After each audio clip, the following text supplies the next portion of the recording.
કેમ છો બધા મજામાં?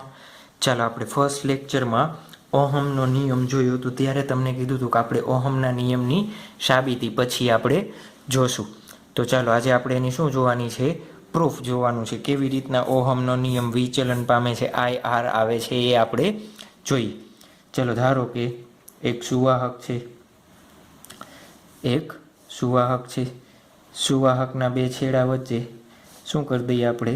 20 વોલ્ટ જેટલી બેટરી લગાવી દઈશું. શું લગાવી દઈશું? 20 વોલ્ટ જેટલી બેટરી લગાવી દઈ. ચાલો થશે શું? ચાલો આઈ જેટલો પ્રવાહ પસાર થાય છે.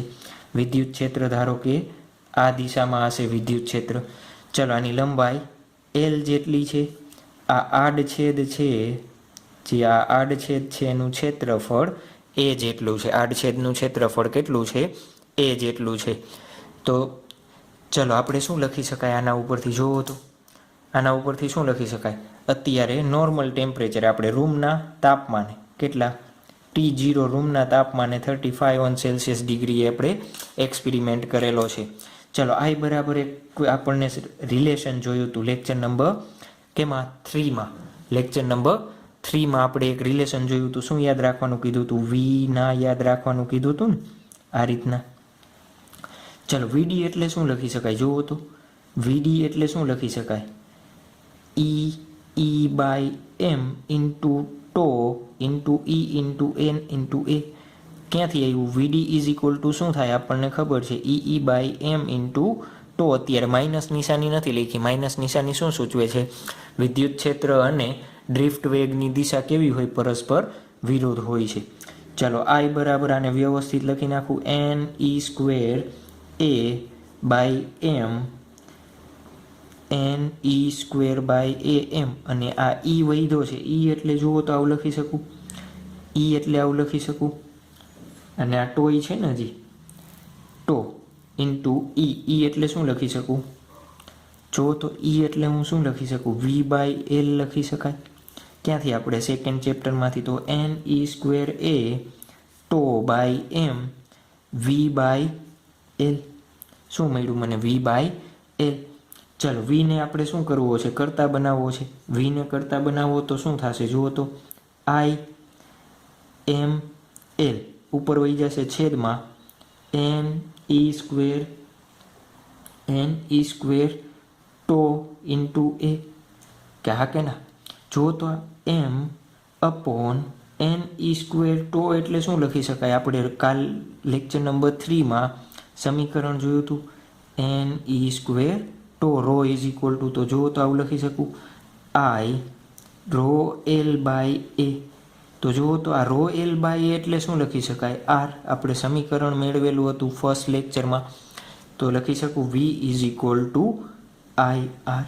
તો આ થઈ ગઈ ઓહમના નિયમની સાબિતી. આ રીતના પહેલાં ડિરાઈવ કરેલો હતો, પણ પહેલાં આપણે આ ભણીએ છીએ, પછી એના ઉપરથી આપણે આ બધું બનાવીએ છીએ. પણ સાચી વસ્તુ આ હતી. ક્લિયર? આવડી જશે. ચાલો જુઓ તો આ મેં કેમ અહીંયા રો લખ્યું? આ રો એટલે જોતા જાવ તો શું છે? ઇલેક્ટ્રોનનું દળ. એન એટલે શું છે? સંખ્યા. વિદ્યુત ભાર અને સમય બધી કેવી વસ્તુ છે? અચળ વસ્તુ છે. એટલે માટે એને શું કહી દઉં? અચળાંક કહી દઉં. એ અને એલ જુઓ તો આ એ અને એલ કેવો છે? એ અને એલ સળિયાને આખા એક્સપેરિમેન્ટ દરમિયાન એની લંબાઈ અને ક્ષેત્રફળ આપણે બદલાવીએ છીએ, નથી બદલાવતા. તો એ શું છે આપણા માટે? અચળ. એટલા માટે આ રીતના આપણે સમીકરણ લખી શકીએ છીએ. તો આ થઈ ગયા આપણા માટે ઓહમના નિયમની સાબિતી. ચલો નેક્સ્ટ. ઓહમના નિયમ પરથી ઓહમભાઈએ જ સુવાહકના પ્રકાર પાડ્યા હતા.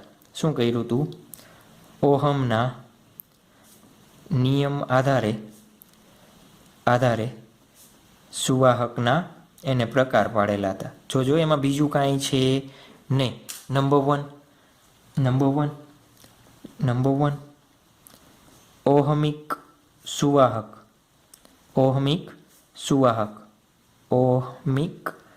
કંડક્ટર. ચાલો ઓહમિક કંડક્ટર એટલે શું? જે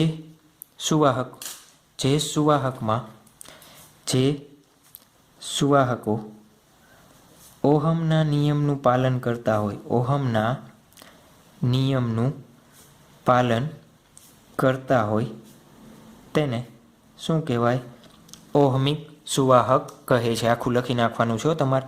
ઉદાહરણ તરીકે બધી જ ધાતુઓ છે ને એ કેવી છે?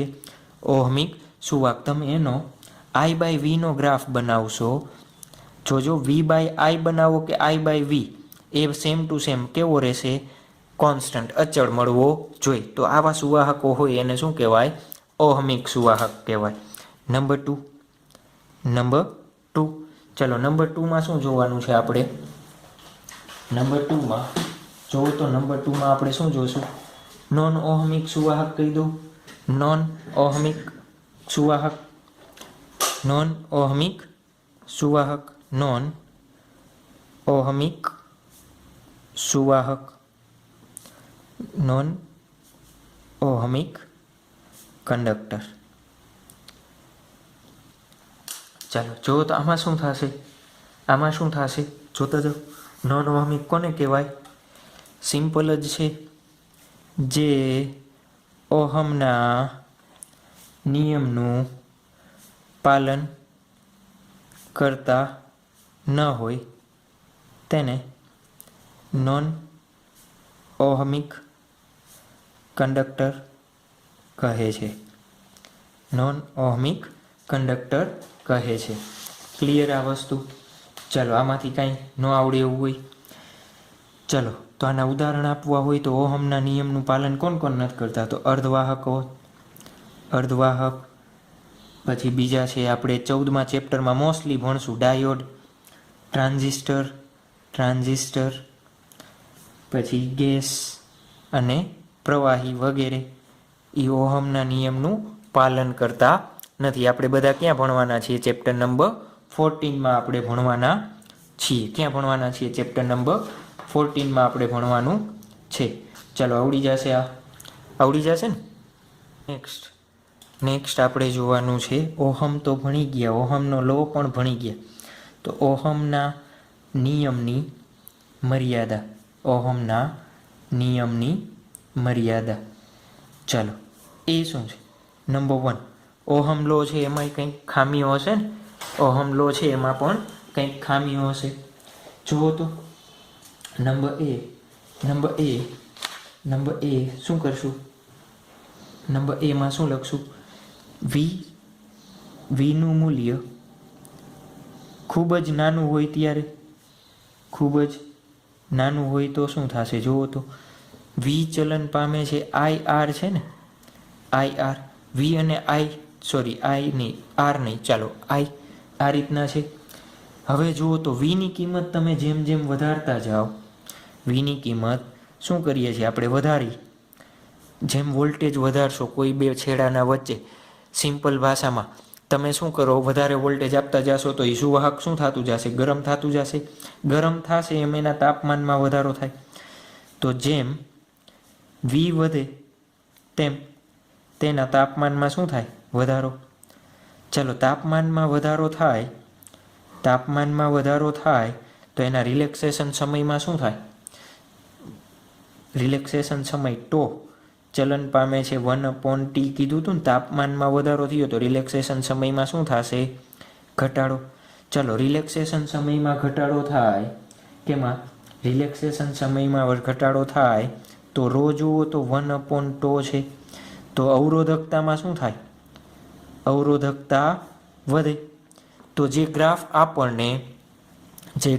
આપણને કેવો મળતો? I વિરુદ્ધ V અથવા V વિરુદ્ધ I, બંને વસ્તુ. જે આપણને આ ગ્રાફ સુરેખ મળતો, એ સુરેખ મળવાના બદલે એ ગ્રાફ આપણને કેવો મળશે? આ રીતના કર્વ મળશે. ક્લિયર? Number 1 clear? ચાલો નંબર 2માં શું લખશું?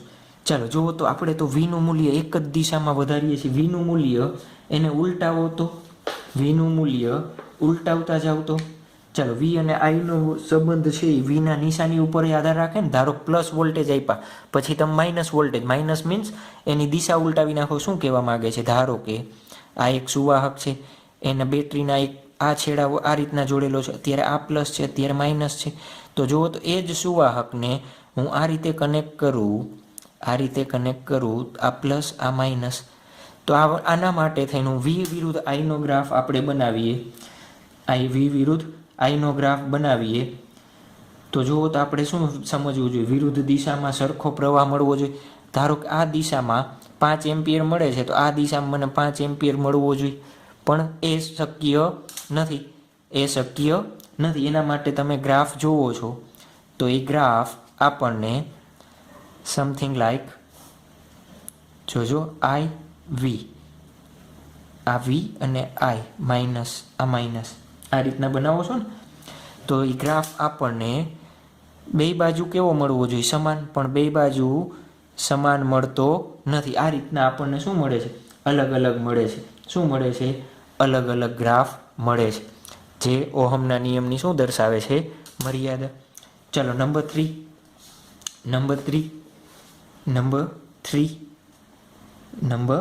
3 અમુક પદાર્થો એવા છે, જોજો આનો આપણે વ્યવસ્થિત આ ડાયાગ્રામ ક્યાં ભણશું, ચેપ્ટર નંબર 14માં આપણે આનો ઉપયોગ કરવાના છીએ. ચલો નંબર 3, અમુક એવા હોય ને કે વી અને આઈ વચ્ચેનો સંબંધ કેવો હોય, કંઈક અલગ જ પ્રકારનો હોય. ધારો કે સમાન પ્રવાહ આઈ હું રાખતો જાઉં તો તમે વીનો વોલ્ટેજ 1 કરતાં વધારે પણ મળી શકે. આઈ માટે થઈને વોલ્ટેજની કિંમત કેવી મળે, વધારે પણ મળે. એ પણ વસ્તુ આપણે ક્યાં જોવાની છે, ચેપ્ટર નંબર 14માં એક ઉદાહરણ છે, GAS ઉદાહરણ તરીકે આપણે આની ડિટેલ ચર્ચા આપણે ક્યાં ભણવાના છે, ચેપ્ટર નંબર 14માં. એના માટે તમે આઈ અને વીનો ગ્રાફ બનાવો.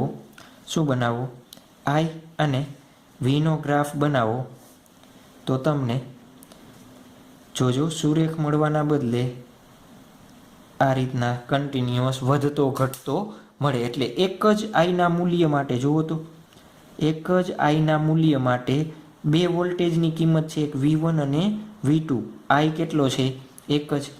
તો એક જ પ્રવાહના મૂલ્ય માટે લખી દો, સમાન પ્રવાહના મૂલ્ય માટે વીની એક કરતાં વધારે મૂલ્ય મળે છે. જોજો આ ગ્રાફ કેવી રીતના બનાવેલા છે, અનુમાન રીતે બનાવેલા નથી અને પ્રેક્ટિકલ રીતે બનાવેલા છે. ક્લિયર આ વસ્તુ? ચલો આમાં કંઈ ડાઉટ છે નથી ને? ચલો ત્યારબાદનો ટોપિક જુદા જુદા દ્રવ્યોની અવરોધકતા. ચલો એમાંથી આપણે જે મેઇન વસ્તુ છે, તમારી બુકમાં તમે જોશો, ટેક્સ્ટ બુકમાં તો ઘણું બધું મોટું આપ્યું છે, પણ એ કાંઈ આપણને જરૂર છે નહીં. તો એના માટે થઈને શોર્ટ ફોર્મ જે તમારે MCQમાં કામમાં આવવાનું છે એ તો જુદા જુદા દ્રવ્યોની અવરોધકતા કેટલી હોય, અવરોધકતા એ આપણે નોટ કરી લઈએ. ચલો નંબર 1 અહીંયા નોટ કરું છું. નંબર 1 સંપૂર્ણ સુવાહક હોય તો, સંપૂર્ણ સુવાહક પદાર્થ હોય તો. ચલો સંપૂર્ણ સુવાહક પદાર્થ છે એટલે એનામાં અવરોધ હશે કાંઈ નહીં હોય, તો એની અવરોધકતા કેવી હશે જુઓ તો. એની અવરોધકતા કેવી હશે, અવરોધકતા કેવી હોય, રો 0 હશે. કેવી હશે, 0 હશે. એની વાહકતા કેવી હશે, સંપૂર્ણ સુવાહક છે તો વાહકતા એટલે સહેલાઈથી વહન થાય એ, તો એની વાહકતા કેટલી હશે, અનંત હશે. ધાતુઓની ઉદાહરણ આપેલું છે આપણને, ધાતુઓ, મોસ્ટ ઓફ ધાતુઓ કેવી છે, સુવાહક. એના માટે રોની કિંમત મોસ્ટલી કેની વચ્ચે હોય, 10⁻⁸ ઓહમ મીટરથી 10⁻⁶ ઓહમ મીટર. જુઓ તો અવરોધકતા કેવી છે, શૂન્યની નજીક છે, 1/10⁸ એટલે 0.70 પછી 1. ક્લિયર? 0ની કેટલી નજીક છે, ખૂબ જ નજીક છે, એટલે આપણે એને શું કીધું, શૂન્ય કીધું. અને વાહકતા અનંત કેમ થાય, તો આપણે સિગ્મા ઇઝ ઇક્વલ ટુ શું લખી, 1/ρ. ચલો ρ 0 તો વાહકતા કેવી થશે, અનંત. ક્લિયર? હા કે ના? જાગો છો ને? જાગતું રહેવું. ચલો નંબર 2 અવાહક માટે કેવો પદાર્થ છે, અવાહક પદાર્થ એટલે એની અવરોધકતા કેવી હશે, ઇનફાઇનાઇટ. એની અવરોધકતા કેવી હોય, અવાહક કોને કહે, જે પ્રવાહને પસાર ન કરવા દઈએ, પ્રવાહ પસાર ન થાય કેમ, એનો અવરોધ કેવો હોય, વધારે. તો એનો અવરોધ કેવો હશે, અનંત. તો એની વાહકતા શું લખી શકાય? એનું વ્યસ્ત શૂન્ય. ચાલો, અવાહક પદાર્થ માટેની અવરોધકતા કેટલી મૂલ્યની હોય ખબર છે? આ અવાહક પદાર્થની અવરોધકતા જે ધાતુઓ હોય ને, ધાતુઓ કરતાં 10⁸ ગણી હોય. ધાતુઓ કરતાં 10⁸. જો આને ક્રોસ 10⁸ કરો તો અરાઉન્ડ 10⁻10 to 10⁻12 ગણી મળે. ચાલો, આના ઉદાહરણ આપવા હોય તો, અવાહક પદાર્થના ઉદાહરણ આપવા હોય તો કોણ કોણ છે? તો આપણને ખબર છે, રબર, સિરામિક, પ્લાસ્ટિક, એ બધા શું છે? કેના ઉદાહરણ છે? અવાહક પદાર્થના ઉદાહરણ છે. નંબર 3 જુઓ તો નંબર 3માં શું છે? નંબર 3 અર્ધવાહક. આ બંનેની વચ્ચે અર્ધવાહક શું આવશે? અર્ધવાહકની આપણે ડિટેલ ચર્ચા ક્યાં કરવાના છે? ચેપ્ટર નંબર 14માં. ચલો, અર્ધવાહકની અવરોધકતા, એનામાં પોઈન્ટ તમારે યાદ રાખવાનો છે. આપણે આ આગળના પોઈન્ટમાં જોશું. અર્ધવાહકની અવરોધકતા તાપમાન વધતા સાથે ઘટતી જાય છે. એટલે જેમ જેમ તાપમાન વધે એમ કેવું બનતું જાય? સુવાહક બનતું જાય. કેવું બનતું જાય? સુવાહક બનતું જાય. ચાલો, અર્ધવાહકની જે અવરોધકતા છે એ કેના કારણે હોય? તો એ અવરોધકતા અર્ધવાહકની અશુદ્ધિના કારણે હોય.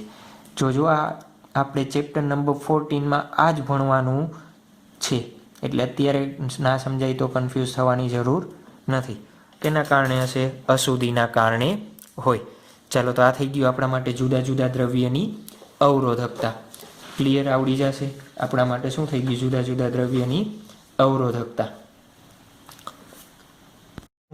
ચર્ચા કરી.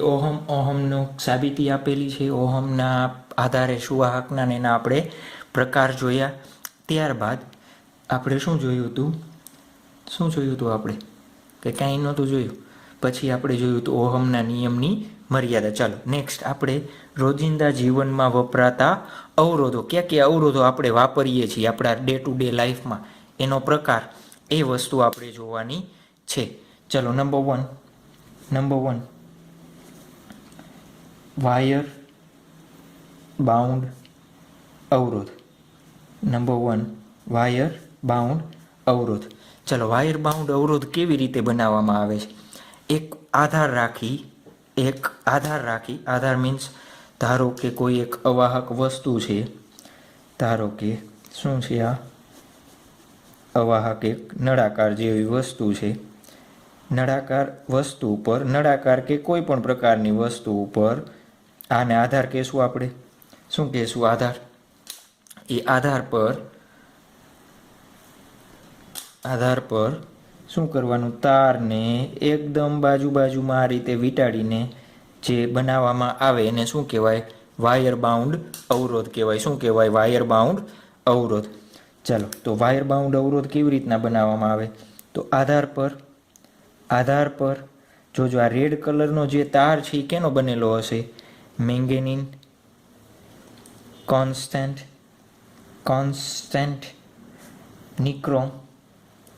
નિક્રોમ જેવા મિશ્ર ધાતુ વીંટાળીને બનાવેલ હોય. ચાલો, જુઓ તો આ વાયર બાઉન્ડ અવરોધ છે એ કોઈ એક આધાર ઉપર બનાવી અને વીંટાળવામાં આવે છે. એટલા માટે એ કેવા હશે ખબર છે? એની સાઇઝ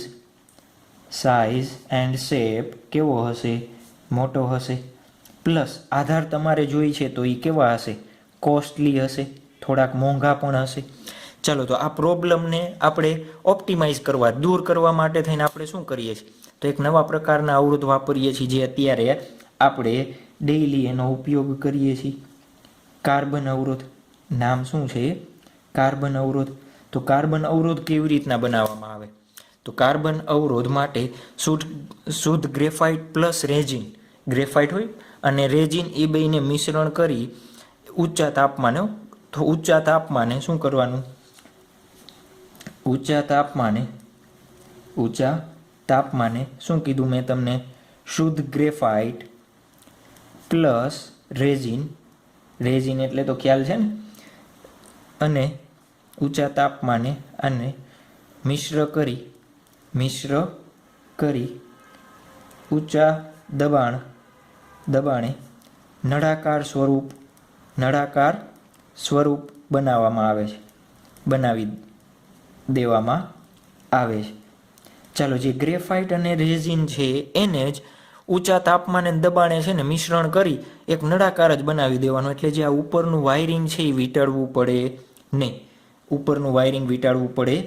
પણ સેફટી માટે જે નળાકાર બન્યો હોય એની ઉપર અવાહક આવરણ ચડાવી દેવાનું. અવાહક આવરણ એટલે પ્લાસ્ટિક.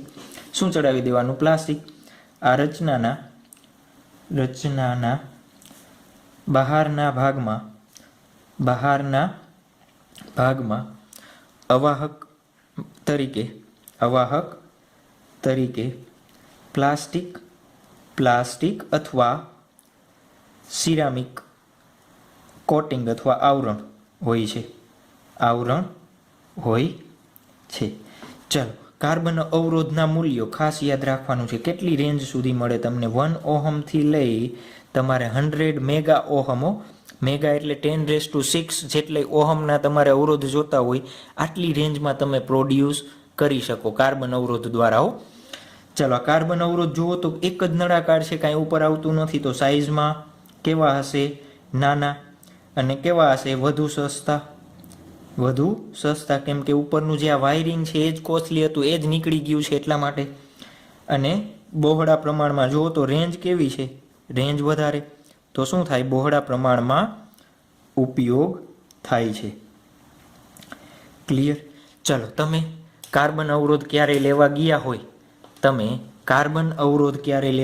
હોય તો તમને ખ્યાલ હશે કે અવરોધ ઉપર તમને અલગ અલગ કલરના રંગ જોવા મળે. શું જોવા મળે? તમને અલગ અલગ કલરના રંગ જોવા મળે છે.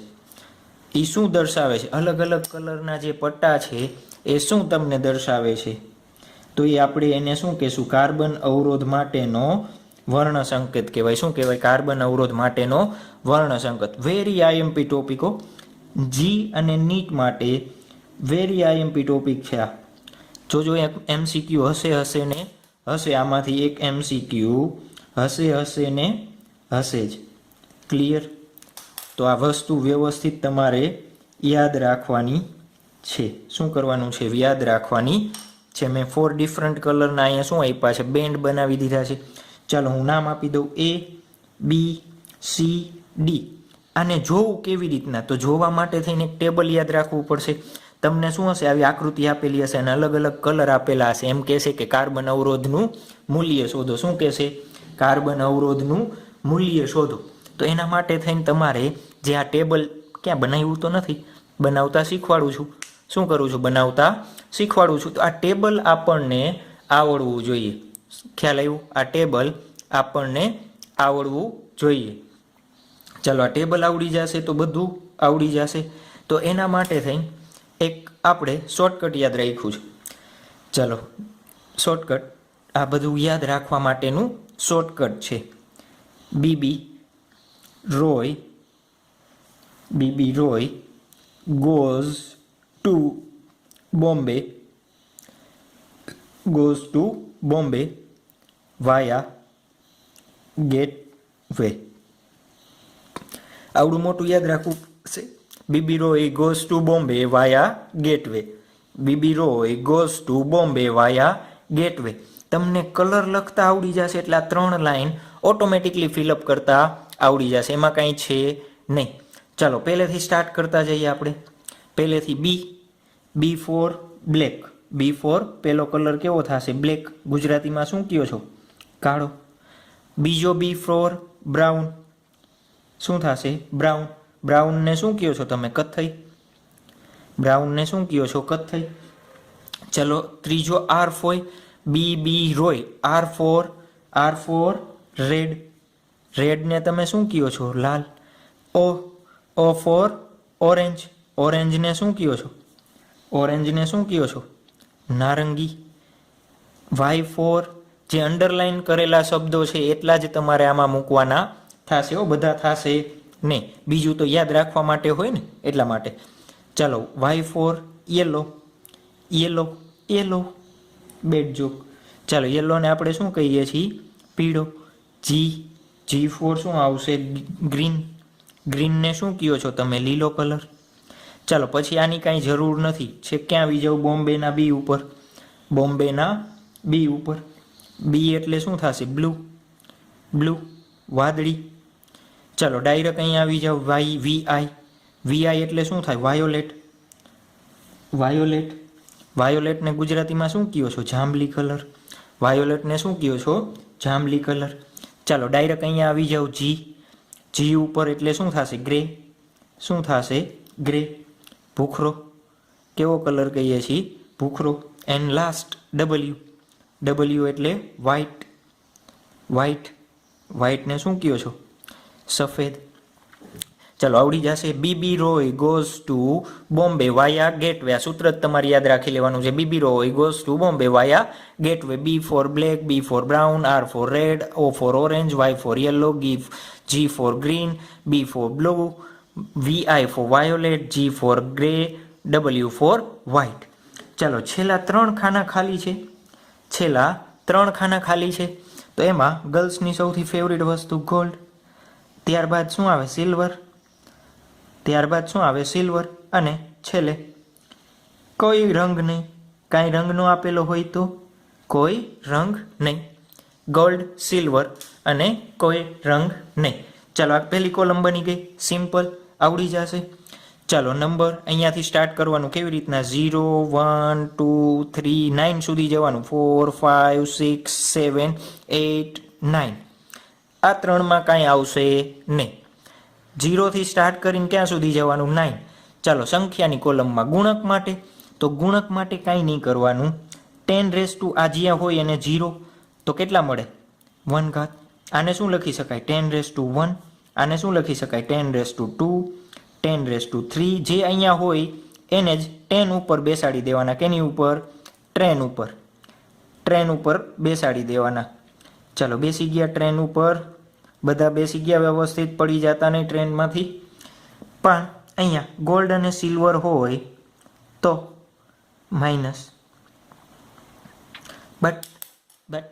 બટ જોજો, આ case rare case. Rare case means rare case. પછી સમજાવીશ, પછી એક્સપ્લેન કરીશ. અત્યારે રેર કેસ તરીકે યાદ રાખી. ચાલો, સહનશીલતા. સહનશીલતા કોની વધારે હોય? જે સોનું પહેરતા હોય એની જોઈને કોક લૂંટી જાય તો એના માટે થઈને ક્યાંથી? સોનામાંથી જ શરૂઆત કરવાની. 5, 10 એન્ડ 20. આ ઉપરના બધા ખાના શું આવશે? બ્લેન્ક. અહીંયા કાંઈ તમારે લખવાનું નથી. ક્લિયર આ વસ્તુ? ક્લિયર? હા કે ના? હા કે ના? આવડી જશે. ચાલો, ટેબલ યાદ રહી જશે. શું એ સૂત્ર યાદ રાખવાનું કીધું છે? BB Roy goes to Bombay via gateway. BB Roy goes to Bombay via gateway. BB Roy goes to Bombay via gateway. જોજો, very IMP for JEE and NEET both માટે. બંને એક્ઝામ માટે મોસ્ટલી આઈએમપી છે અને એમસીક્યુ હશે ને હશે. તમારે ગુજરાત બોર્ડ અને નીટમાં તો 100% શક્યતા છે. કેટલી? 100%ની શક્યતા છે આના માટે. ચાલો, આ ટેબલ સમજાઈ ગયું. ટેબલ કેમ બનાવવું આવડી ગયું. ચાલો, તો હવે પાછા અહીંયા આવો આકૃતિમાં જુઓ તો આ A B C D તો એ જોવાના ક્યાંથી? એ જોવાના ક્યાંથી? તો જે પેલો A છે એને ક્યાંથી જોવાનો? સંખ્યામાંથી. એને ક્યાંથી જોવાનો? પછીનો B છે એને ક્યાંથી જોવાનો? એની સંખ્યામાંથી. એને ક્યાંથી જોવાનો? સંખ્યામાંથી. પછી જે C છે, C ને ક્યાંથી જોવાનો? ગુણકમાંથી. C ને ક્યાંથી જોવાનો? ગુણકમાંથી. અને છેલ્લો જે D છે, D એટલે એને ક્યાંથી જોવાનો? ટોલરન્સમાંથી. D ને ક્યાંથી જોવાનો? ટોલરન્સમાંથી. આ વસ્તુ ક્લિયર? A અને B ને ક્યાંથી જોવો? C ને ક્યાંથી જોવો? અને D ને ક્યાંથી જોવો? ચાલો, તો હવે હું એક એક્ઝામ્પલ લઈને જ તમને એક્સપ્લેન કરું. એક એક્ઝામ્પલ લઈને જ એક્સપ્લેન કરું. તો ફોર એક્ઝામ્પલ તરીકે પહેલો કલર છે રેડ, બીજો છે ગ્રીન, ત્રીજો છે બ્રાઉન અને ચોથો કલર આપણને ડી આપ્યો છે ગોલ્ડ. તો શું આપણને પૂછશે ખબર? આ રીતના આકૃતિ આપી હોય ને આ રીતના કલર તમને લખેલા આપ્યા હોય, શું કહીએ? કાર્બન અવરોધનું મૂલ્ય, અવરોધનું મૂલ્ય ખાલી જગ્યા, કાર્બન અવરોધનું મૂલ્ય ખાલી જગ્યા. ચાલો જોતા જાઓ. રેડ ક્યાં જોવાનો કીધો? એ છે, આ રીતના નામે આપી દેવાનો, A B C D તમારે આપી દેવાના. ચાલો એમાં કયો કલર છે? રેડ. તો આ એની કોલમ છે, એમાં રેડ જોવો.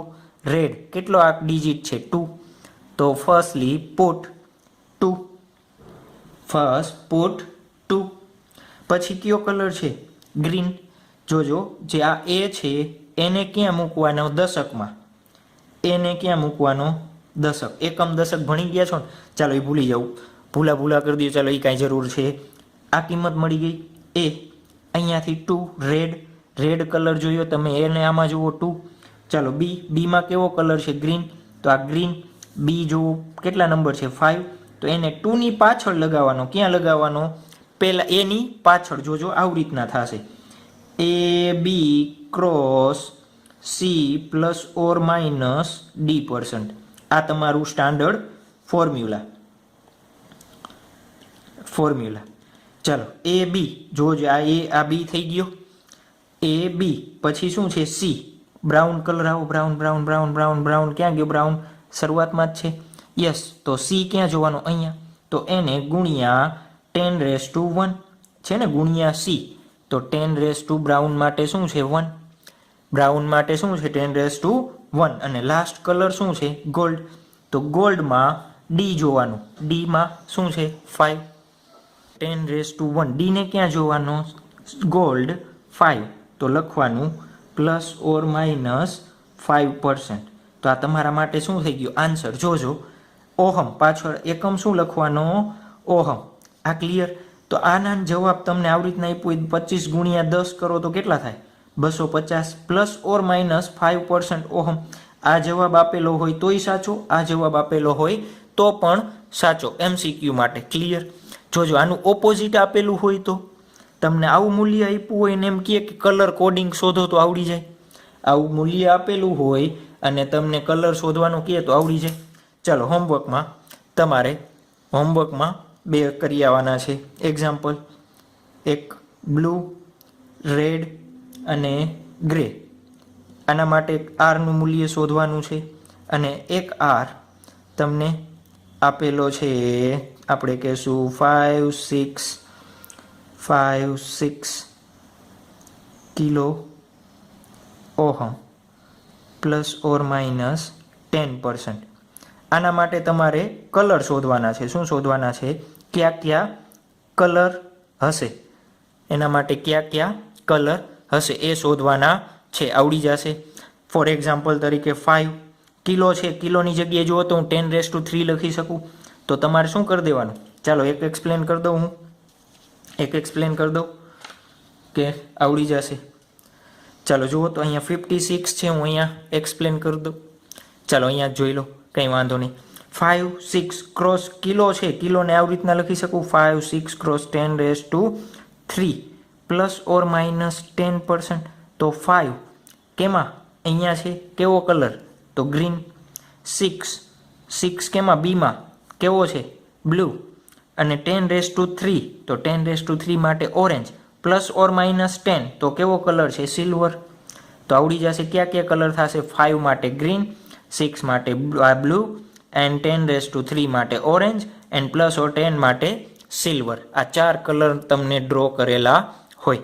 આવડી જશે. આ જોજો વેરી IMP છે. આના રિલેટેડ MCQ તમારી રેફરન્સમાંથી પણ કરી લેજો. સિમ્પલ જ છે. આ 2 જ પ્રકારના MCQ હશે, ત્રીજા પ્રકારનો આમાં MCQ હોય નહીં. પણ વેરિએશન જોવાનું.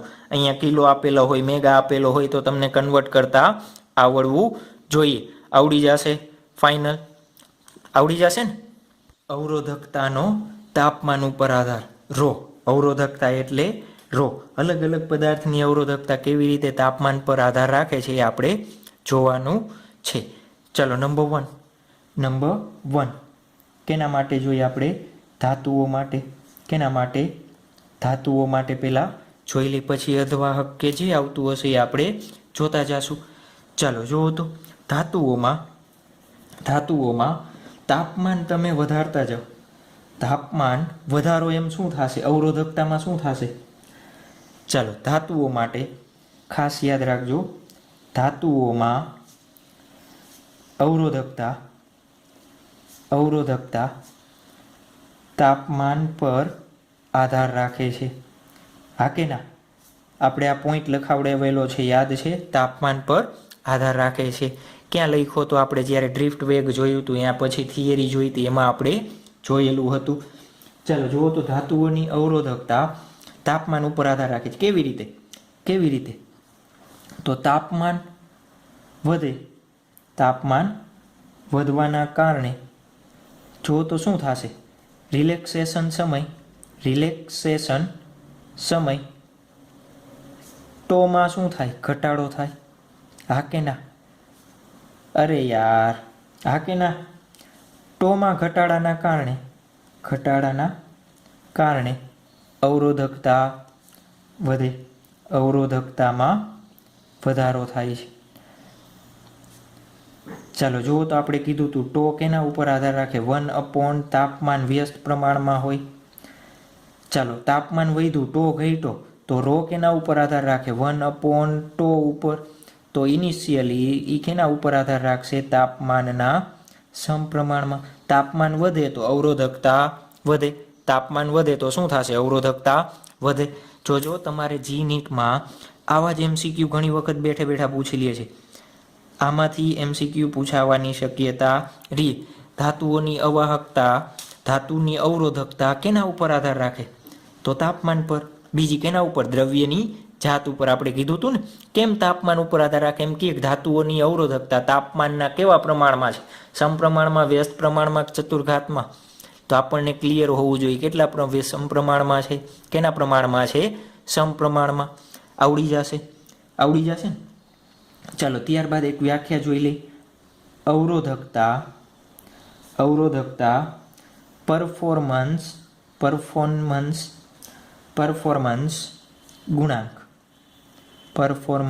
ગુણાંક આલ્ફા.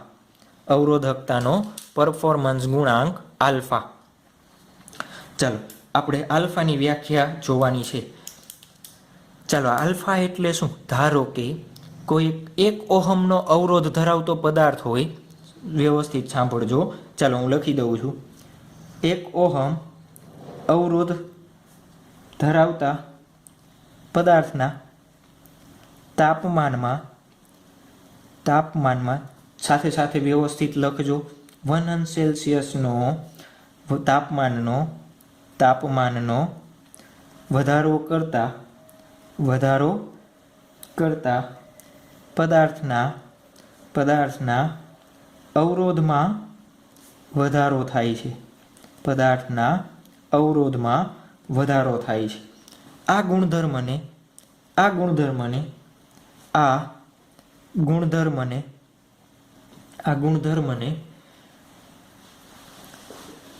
ગુણધર્મને શું કહેવાય? અવરોધકતા પરફોર્મન્સ ગુણાંક કહે છે. 1 ઓહમના અવરોધમાં 1 અંશ સેલ્સિયસ તાપમાનનો વધારો કરતા જે પદાર્થના અવરોધમાં વધારો થાય એને શું કહેવાય? પરફોર્મન્સ ગુણાંક કહેવાય. શું કહેવાય? પરફોર્મન્સ ગુણાંક. ક્લિયર? હા કે ના? ક્લિયર થઈ ગયું? આ વસ્તુ થઈ ગઈ ને ક્લિયર?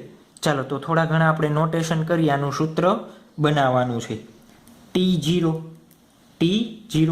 0 અંશ સેલ્સિયસ તાપમાન. T0 એટલે શું લેવાનું? 0 અંશ સેલ્સિયસ તાપમાન. ચાલો R0 એટલે શું? 0 અંશ સેલ્સિયસ તાપમાને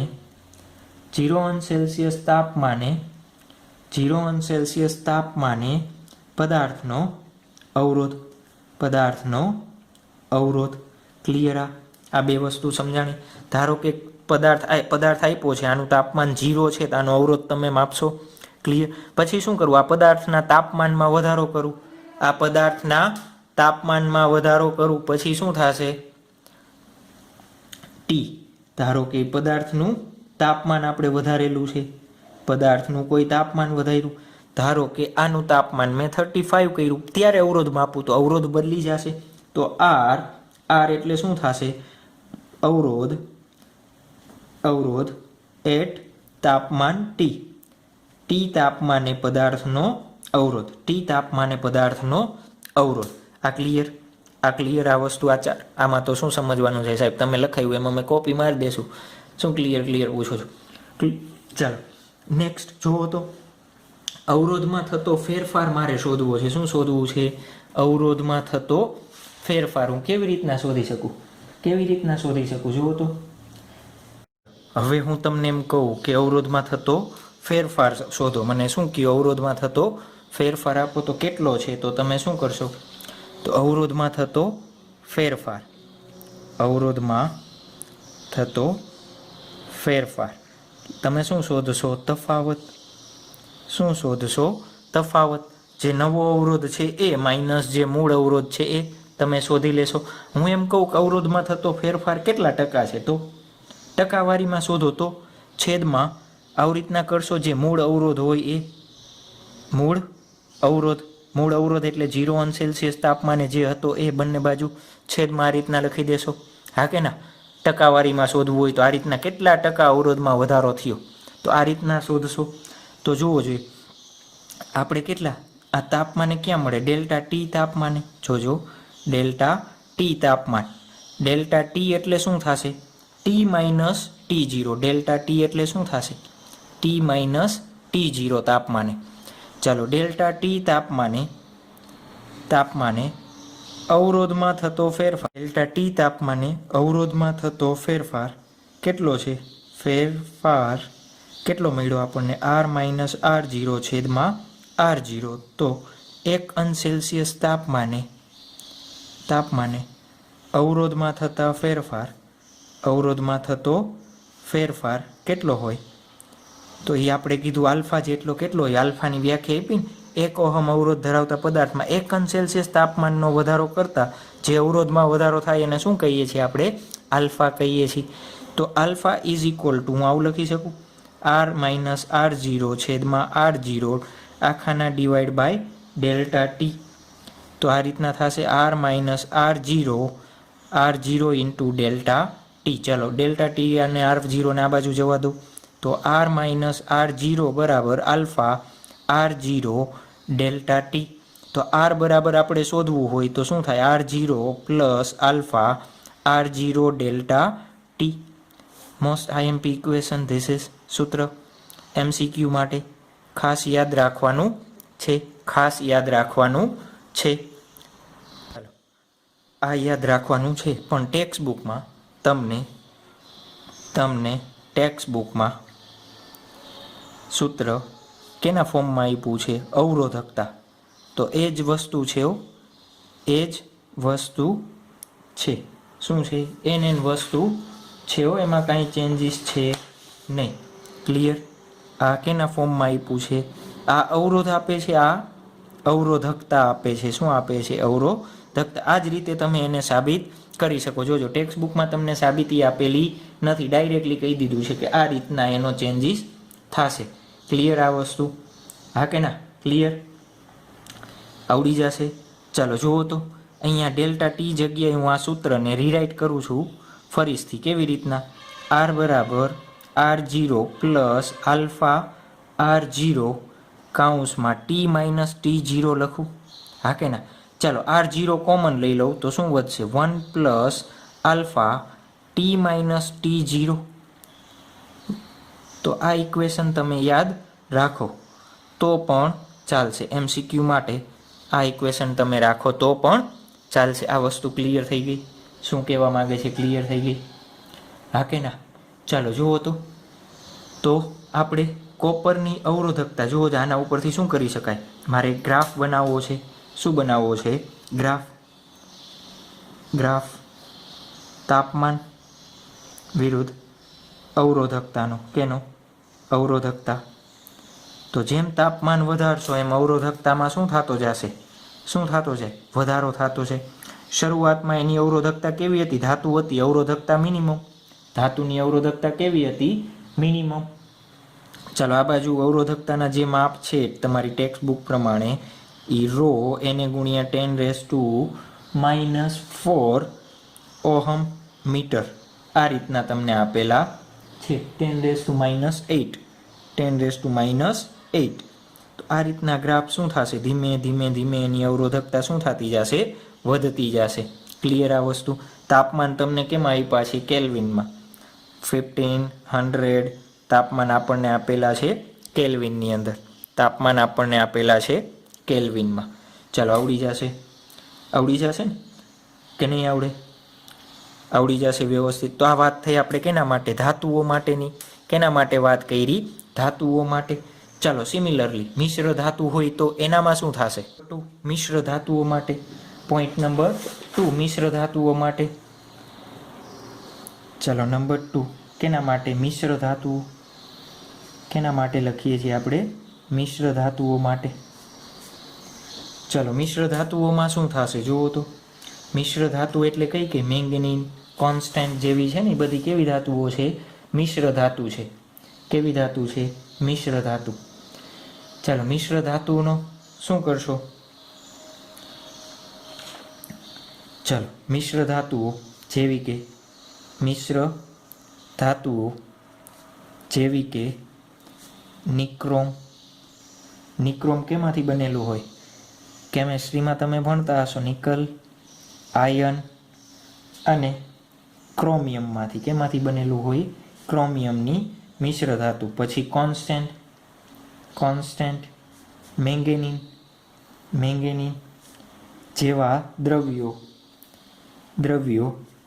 અવરોધક દ્રવ્યો માટે અવરોધકતા તાપમાન પર ખૂબ જ નિર્બળ રીતે આધાર રાખે છે. એના એટલે એને કહી શકાય કે તાપમાન પર આધારિત નથી. જેવા દ્રવ્યો માટે અવરોધકતા તાપમાન પર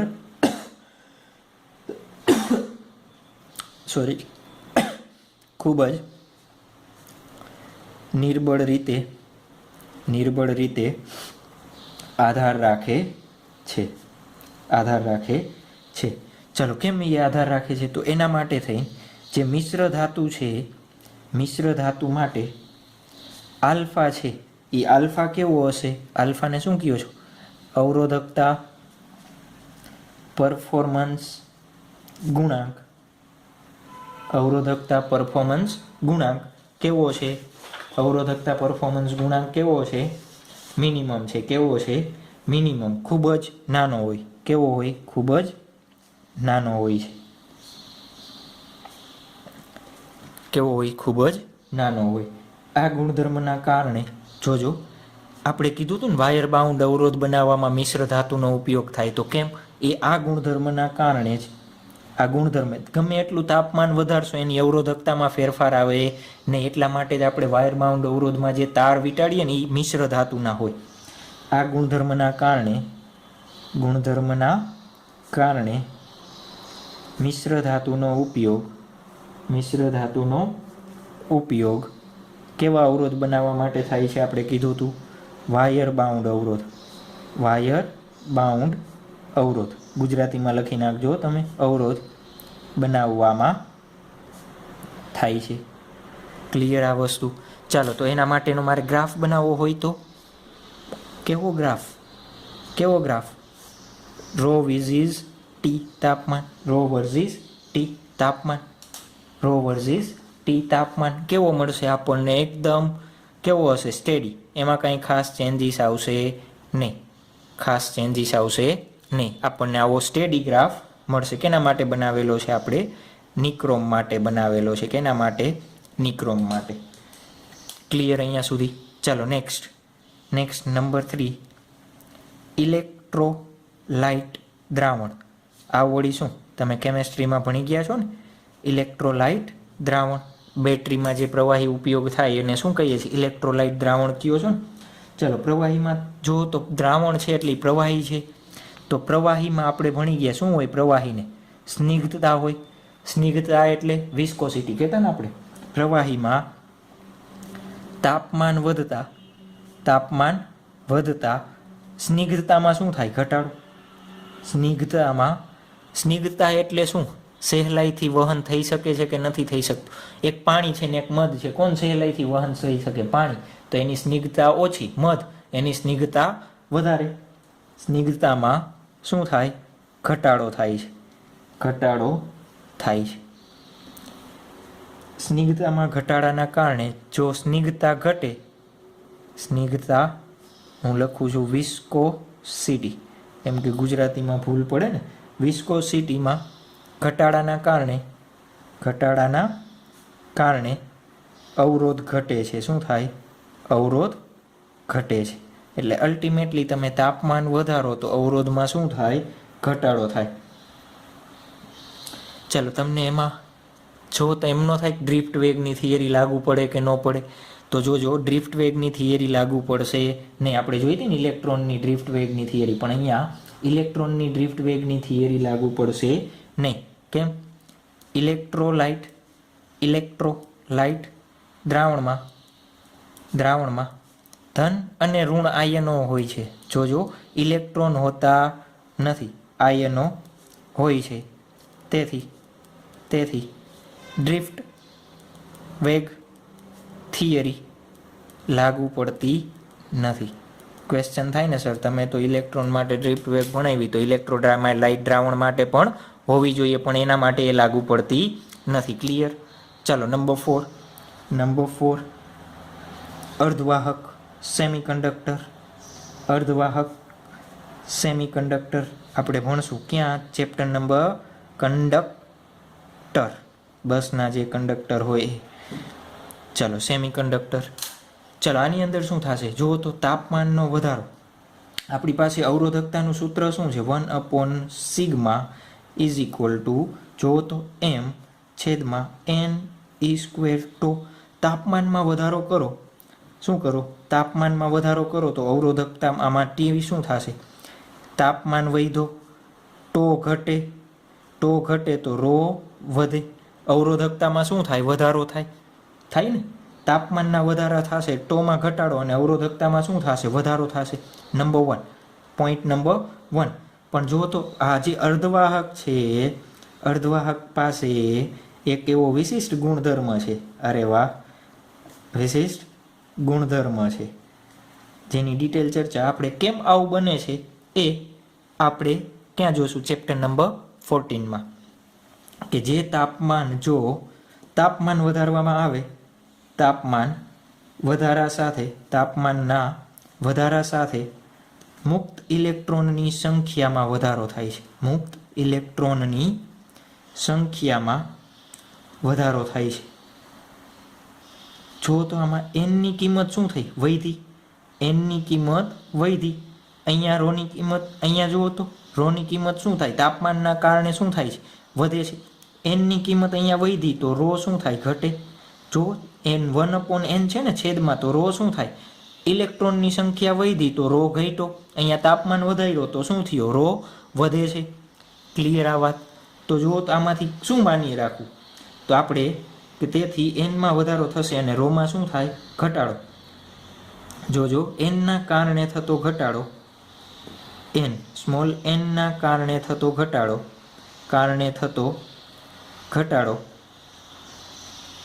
ટોના કારણે થતા વધારા. રિલેક્સેશન સમયથી જો રો વધે છે, ટોના કારણે થતા વધારા કરતાં કેવો હોય? વધારે છે. વધારા કરતાં વધારે છે. તેના પરિણામ સ્વરૂપ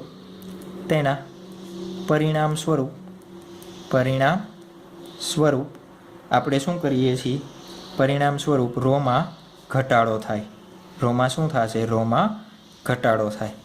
યાદ રાખવાનું. કેનામાં? અર્ધવાહકમાં રોમાં ઘટાડો થાય. 2 પોઈન્ટ યાદ રાખવાના છે અર્ધવાહક માટે. Number 1, number 2 and final observation. ચાલો, એના માટે ગ્રાફ બનાવવો હોય તો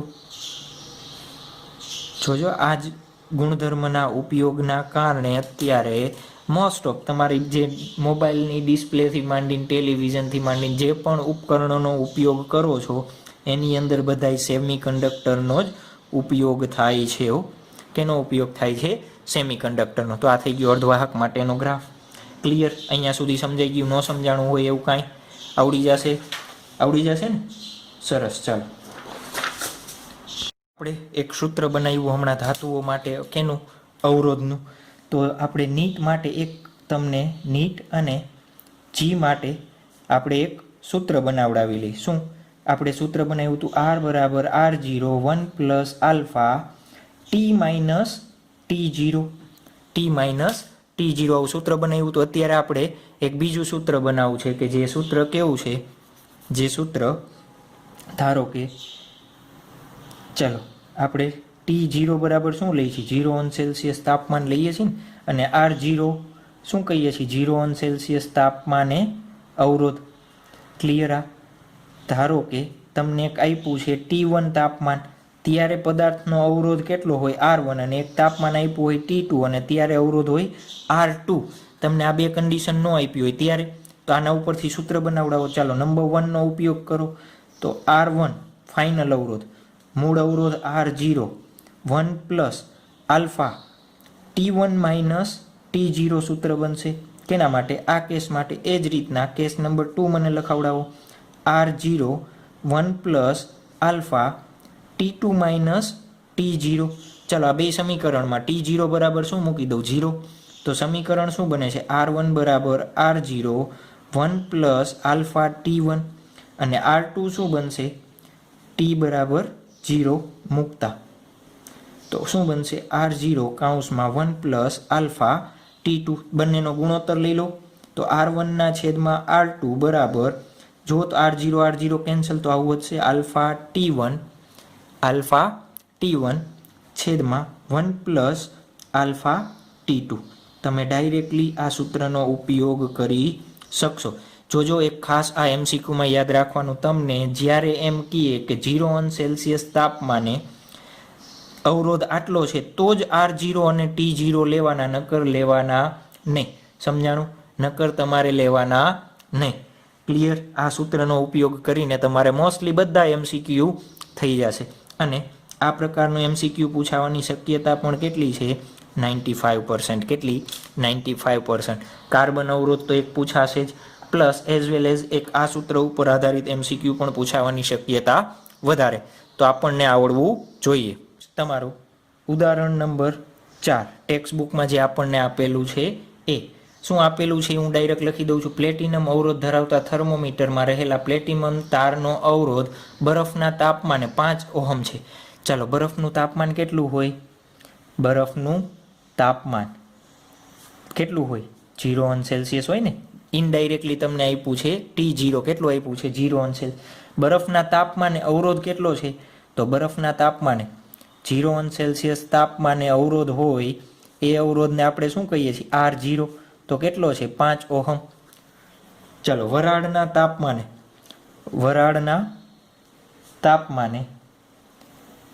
વરાળનું તાપમાન કેટલું હોય? વરાળનું તાપમાન કેટલું હોય? 100 અંશ સેલ્સિયસ. જોજો વરાળનું તાપમાન કેટલું હોય? 100 અંશ સેલ્સિયસ. તો બીજું શું કીધું છે? થર્મોમીટરને ડુબાડવામાં આવે ત્યારે અવરોધ 100 અંશ સેલ્સિયસ તાપમાને અવરોધ શું આપેલો છે આપણને? R1 કેટલો આપેલો છે? R1 કેટલો આપેલો છે આપણને? જોતા જાઓ જલ્દી. R1 કેટલો આપેલો છે? કેટલો છે? કેમ ગયું R1 5.23. ટેક્સ્ટ બુક સાથે રાખજો. 5.23 ઓહમ. ચાલો હવે શું કહે છે?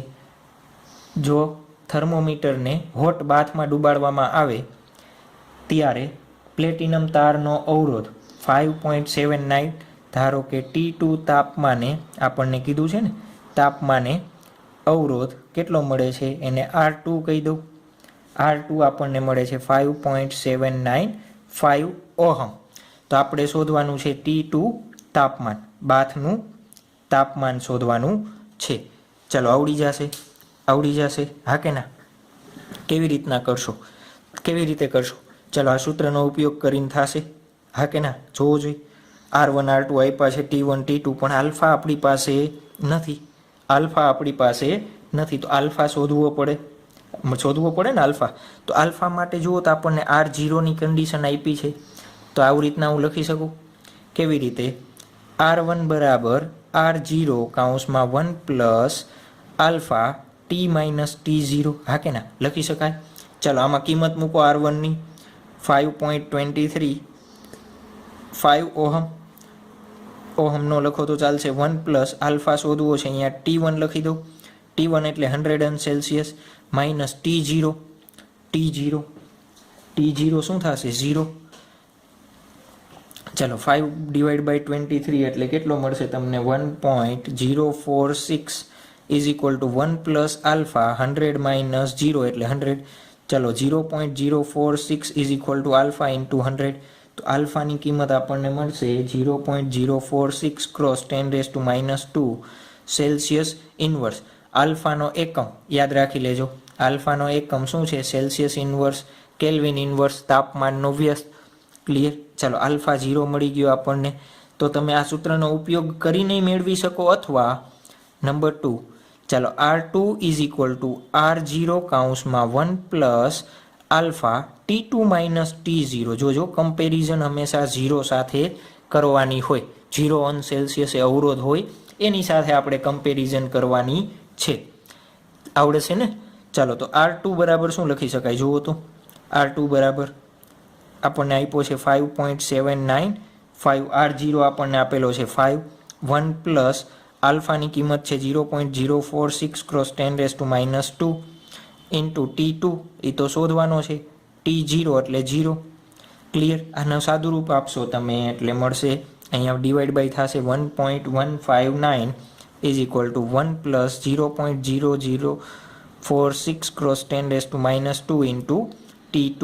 આમાંથી તમે અલ્ટિમેટલી T2ની કિંમત કેવી રીતના મળશે? 0.159 આ બાજુ જશે માઇનસ છેદમાં 0.46 ક્રોસ 10⁻².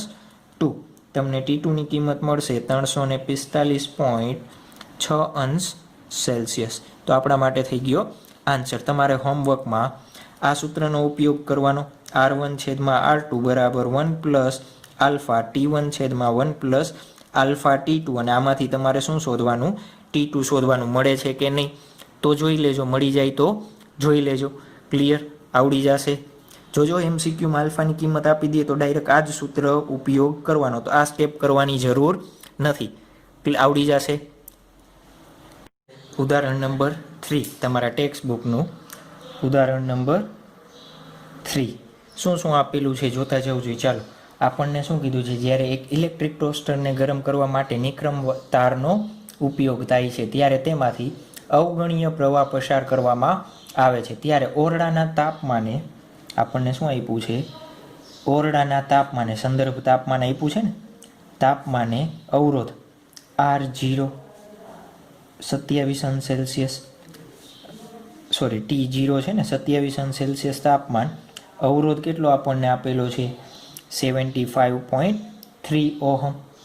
ચાલો જ્યારે ટોસ્ટરને, ધારો કે ધીસ ઇઝ ટોસ્ટર એટલે તો ખ્યાલ છે ને, બધાની પાસે હશે ટોસ્ટરને 230 વોલ્ટના ઉદ્ગમ સાથે, વોલ્ટેજ ઇઝ ઇક્વલ ટુ આપેલા છે 230 વોલ્ટના ઉદ્ગમ સાથે જોડવામાં આવે છે. ત્યારે અમુક સેકન્ડ બાદ પ્રવાહનું મૂલ્ય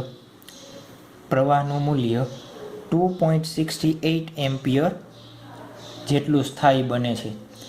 નિક્રોમ તારનું સ્થાયી તાપમાન કેટલું હશે? નિક્રોમ તારનું સ્થાયી તાપમાન કેટલું હશે? તાપમાન બીજું શોધવાનું છે T1. ચાલો એનો આલ્ફા આપણને આપેલો છે. Alpha is equal two 1.70 cross 10⁻⁴ Celsius inverse. જો તો આપણને શું શોધવાનું? તાપમાન શોધવું હોય તો આપણી પાસે સૂત્ર આવું છે. R1 is equal two R0 કાઉન્સમાં 1 plus alpha T1 minus T0. તો જુઓ તો આપણી પાસે T1 શોધવો છે તો R1 હોવો જોઈએ. R1 ડાયરેક્ટલી આપણને આપેલો નથી, પણ એક કન્ડિશન કીધી છે, V અને I આપેલા છે, તો R1 તમે શોધી ન શકો. કેવી રીતના? V બાય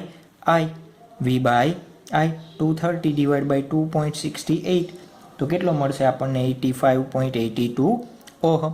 બસ બાકીની બધી કિંમત આમાં મૂકી દઈએ આપણે, તો મૂકતા જાવ. 85.82 R0ની કિંમત આપણને આપેલી છે 75.3, 1 plus α.70 cross 10⁻⁴ કાઉન્સમાં T1 minus T0 આપણને આપેલું છે 27 અંશ સેલ્સિયસ.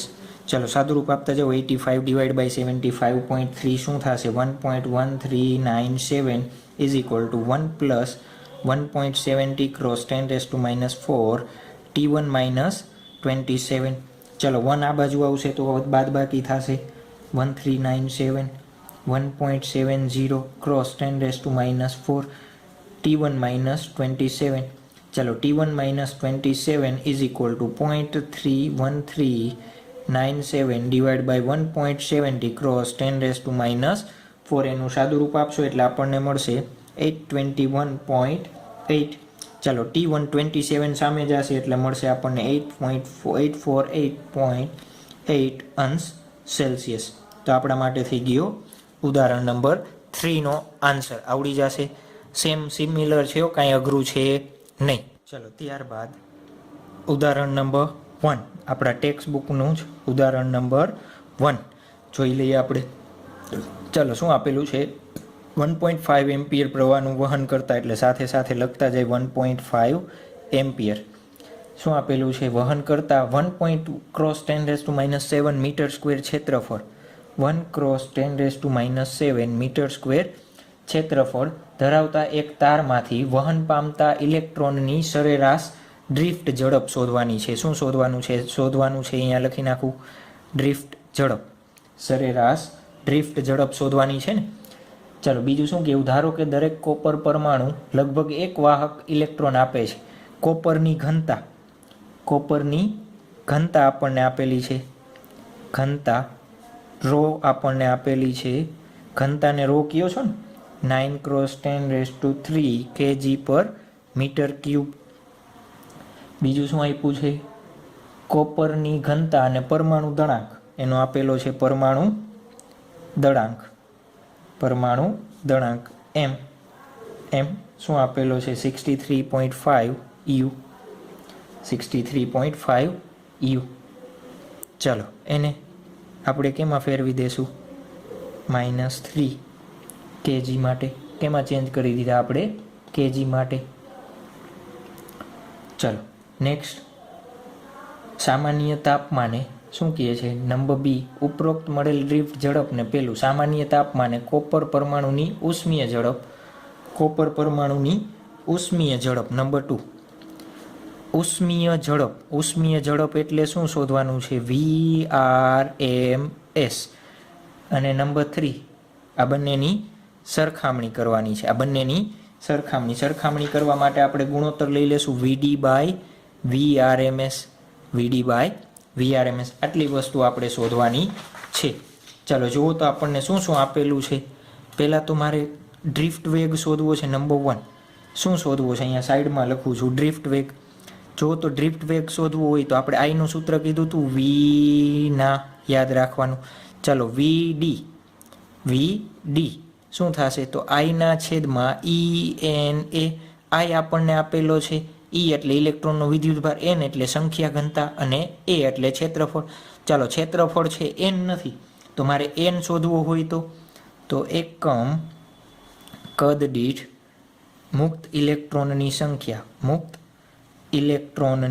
સંખ્યા આપણે એને N કહીએ છીએ ને, તો સ્મોલ n બરાબર હું આવું લખું, એવોગ્રેડો અંકના છેદમાં કદ, એકમ કદ દીઠ સંખ્યા.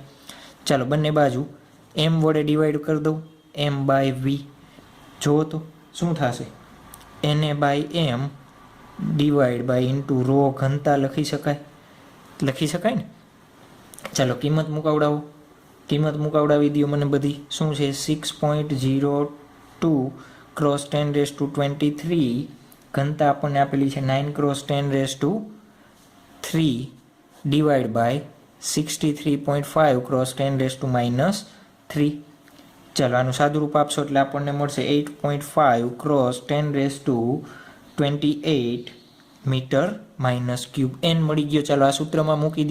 I એટલે 1.5, E એટલે 1.6 ક્રોસ 10⁻19, n એટલે 8.5 ક્રોસ 10⁻28 અને એ આપણને આપેલું છે 10⁻7. આમાંથી VDને સાદું રૂપ આપશો એટલે VDની કિંમત આપણને મળશે 0.1102 ક્રોસ 10⁻³ મીટર પર 10⁻² મીટર પર સેકન્ડ. એને સાદું રૂપ આપવું હોય તો 1.1 ક્રોસ 10⁻³ મીટર પર સેકન્ડ. Number VD. ચાલો નંબર 2 શું શોધવાનું છે આપણે? VRMS. શું શોધવાનું છે? VRMS. VRMS આપણને કેવી રીતના મળે જુઓ તો, મેં સૂત્ર થિયરીમાં લખાયું છે √3kBT √3kBT/m √3kBT/m. પણ અત્યારે ટેક્સ્ટ બુકમાં 3 ને અવગણી નાખ્યો છે એટલે આપણે અરાઉન્ડ લેશું kBT/m. ચાલો, બોલ્ઝમેન કોન્સ્ટન્ટ kBની કિંમત 1.38 × 10⁻23 મૂકતા જાવ કિંમત બધી 1.38 × 10⁻23. તાપમાન કેટલું લેશું? રૂમનું તાપમાન છે તો અરાઉન્ડ T = 300 કેલ્વિન લઈ લો. કેમ કેલ્વિનમાં? બોલ્ઝમેનનો અચળાંક કેમાં હશે? કેલ્વિનમાં, એટલા માટે 300 છેદમાં m. m એટલે શું થશે? m એટલે શું થશે?